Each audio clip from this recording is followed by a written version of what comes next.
I've had the privilege of spending my entire professional career working at the interface of faith and science. I think it began with high school physics with Mr. King.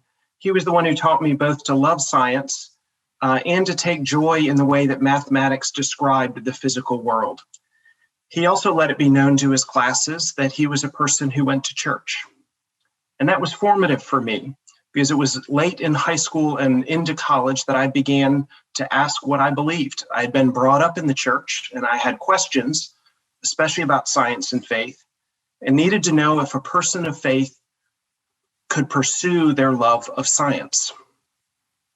In college, I was nearly done with a physics major, taking a quantum mechanics class, which was one of the last requirements. It was at that point that I realized physics may not be it for me. I think my score on that final exam was something like 20%.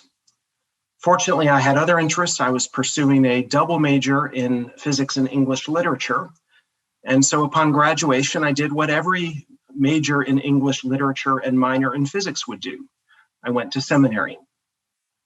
And that took me to Princeton Seminary. I went there not just for the financial aid package, but also to study with theology and science professor Wenzel van Hoisting.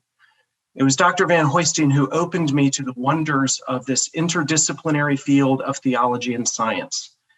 He gave me the freedom to ask my questions and the resources to begin to pursue answers. But I must confess, at times it felt a lot like that quantum mechanics final exam, in that I don't think I found a whole lot of correct answers. But there was also a really profound lunch that I was able to have while I was at seminary. I was able to join one of my intellectual heroes, John Polkinghorne, someone you may have heard of, who was an accomplished physicist who became a priest and a theologian.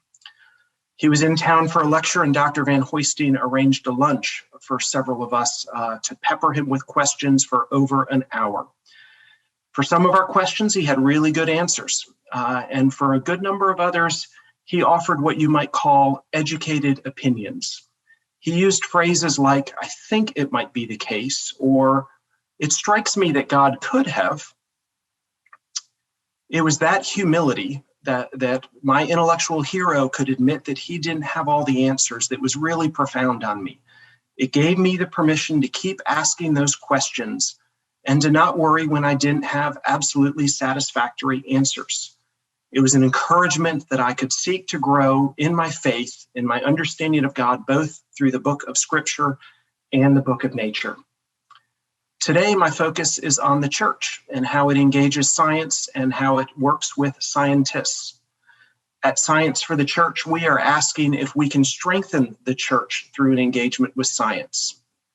It worked for me, and I pray it can for others.